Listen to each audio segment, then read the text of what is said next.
Don't be grateful, be blessed. So I've always had a gratitude journal. Well, lately for a while I've had a gratitude journal. And I think it's very healthy to look back every day, at the beginning of every day, at the end of every day, and just acknowledge things you're grateful for.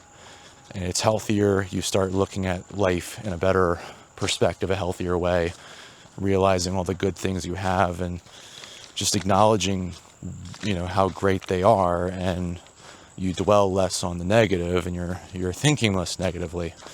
And there's a lot to be grateful for in life. Heck, right now I'm walking through these beautiful woods and it's a beautiful day outside. I've had a lot of heavy stuff happening lately, but I've also had some really good things happening lately. And I'm absolutely grateful for it. Grateful for my family and friends' health, all the things going on with my film. I'm grateful for all the amazing things God's doing in my life through either my church, my youth, my church group is dropping meals off every day. I'm grateful for that. Because that's because our Nana passed away last week. But because I'm approaching this with a positive mindset right now. I'll probably get into it in a separate video, what I've learned from this experience, losing her, and all that went down, and what I learned from her. But that's a heaviness for another video. This one is more so looking at the greater things in life right now, and there's a lot to be grateful for, but I realize there's a limitation to just gratitude. Are you giving credit for that to, where credit is due? Are you acknowledging where that gratitude should be going? And it's better to say, I'm blessed by God, or I'm grateful, I'm blessed, or I'm grateful to be blessed, or something. Either of those work, I think. And it's just kind of a small perspective shift, You're thinking about how do I approach life in a way where I can have the Lord with me through it more and honor Him with it and glorify Him. Because that's just one of those things that, you practice that, and, the Lord is able to work in your life more. He's, you're encouraging Him more, or I don't know if encouraging is the right word, but He sees that you're glorifying Him. And that's what He wants, because you're then able to bring other people closer to Him. You're able to bring His light into the world more and see all the great things He can do for you and for others. And, you might say, well, Tom, your Nana just passed away. Well, He did that. And, to that I say she's probably, she's in heaven right now, in a much better position than I am. I'm here walking up a mountain. I'm working my butt off making a feature film. I'm doing all sorts of stuff right now, We're in pain here on this earth. We're trying to figure things out. We're trying to solve problems. We're trying to make the world a better place. She's at the finish line. That's something to celebrate. That's something to give glory to God for. And I'm grateful for that. I'm blessed for that. But horrible things happen. Look at Job. He goes through all these experiences where, for some reason, I read through the book of Job a little while ago, before the first shoot, just because, I don't know why, I just felt compelled all in one day. And I think, he goes through so much, and, he doesn't stop glorifying God, and he doesn't let it affect his love for God and his, gratitude, and people say, well, where's your God if the whole point is you're supposed to be on this earth, progressing your character, progressing God's kingdom within you and through you. And if you were to treat this as if it were a video game, which is kind of I don't know if I like that analogy, but let's just say it was a video game. Your point here on earth is to basically look at, how do I max out my stats in courage, in love for others, in all the ways I spread God's message so that others can do the same and multiply that love and courage. And there's a reason why when you apprentice in Jesus, you learn his way, the cross finds you. I feel like not only love and courage, it's the discipline to do the work, to make the world a better place, and that is through, his message, through his gospel, through getting closer to him and getting others closer to him. And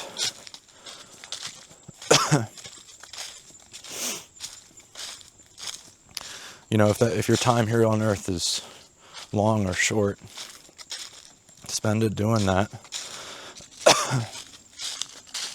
Apologies for my coughing. So that would be the video game, is you're maxing out your stats with that, and that's something I've learned this year, that's what I've been looking for. All my last decade, I remember all my life I've been trying to figure out, if you were to approach life as a game, to some degree, you can. If I were to approach life as a game, how do you, these ruins, how do you view it? I spent a lot of time with Stoicism, and my favorite book was Meditations by Marcus Aurelius, and I thought Stoics were the shiz, I thought they were great.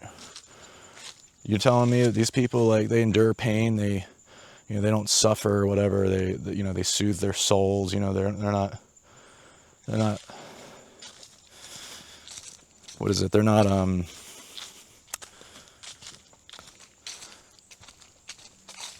worrying and dwelling on things they can't control. That's beautiful, right? Well, why don't we worry? And rather than just worrying, why don't we take it to God? Look at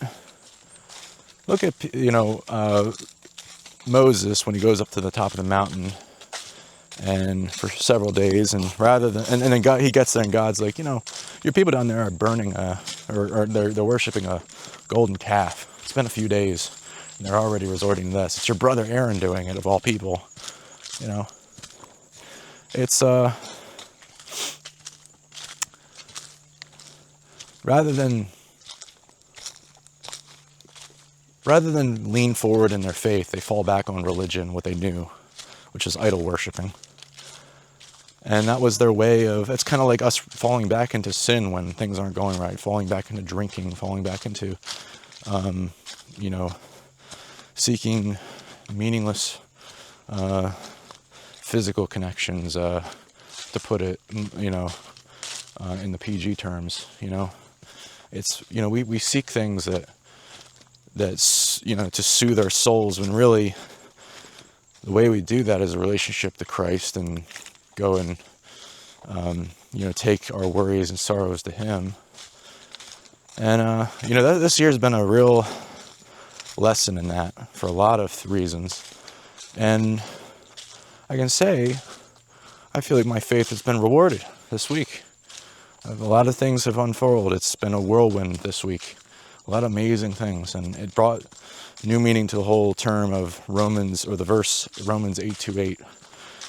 all things work for good and for those who love God. God's pulling the strings for you if you love him, and he's I think he's still doing it whether you do or don't. But he wants you to love him. He wants to have a relationship with you. And he's pulling strings to make sure that things work in your favor.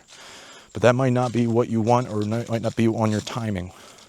It might not be a relationship. It might not be success. It might not be the things that you want, but in this earthly pursuit. But it might be. But you can guarantee it is going to be having his kingdom within you. Better character, happiness, peace, love. That's courage. That's what, when you look at any character in a movie that you look up to, you admire, unless you're somebody who likes watching, anti-heroes like Breaking Bad and all this. No, the real heroes who actually do stuff for others, what superheroes are supposed to be, That's Christ, man. That's the whole, that's everything that you're trying to aspire towards. And I thought that I could get there from another way. I spent so long trying to find another way. Didn't work. I couldn't find it. There's only one way. But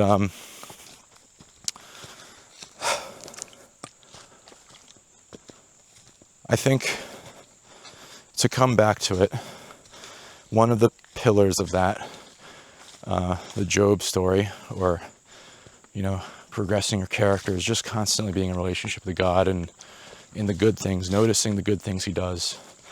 My men's small group at church, we were reading Joshua 4, and for some reason, whenever you crack open the Bible or anything, something pertains to what you're going through, or you go to a sermon, something pertains to, it's like they're speaking to you. And there was Joshua 4 there talking about God wanted them to put 12 stones out for the 12 nations he helped cross the Jordan. That pile of rocks is kind of a reminder of what he did for them. And you got to ask yourself, what's the pile of rocks in your life? What is the blessing that you have because of him? The thing to be grateful for, the thing to know you're blessed by. What pile of rocks do you have in your life? Maybe start a pile of rocks journal or a blessings journal rather than a gratitude journal, and do it every day. It's one way of, being happier, and also at the same time as being happier, not just working on yourself and your own, happiness and self-worth. It's progressing the kingdom of God in your life and in the world by acknowledging all the blessings and where they come from. It ain't from you. It ain't from the universe. It ain't from life. It's from God. I hope this video was helpful. Basically, just my goal is to make videos as I progress through my journey of being a filmmaker, writer, director, and a Christian man. And I don't know, every video is a rung on the ladder, and to help people climb to wherever I'm going.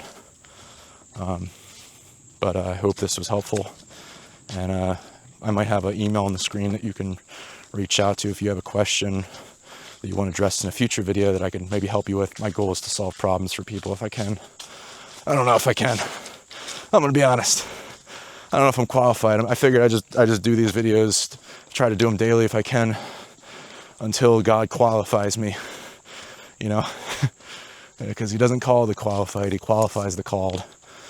I hope this video is helpful. Have a good one. Catch you later. Bye.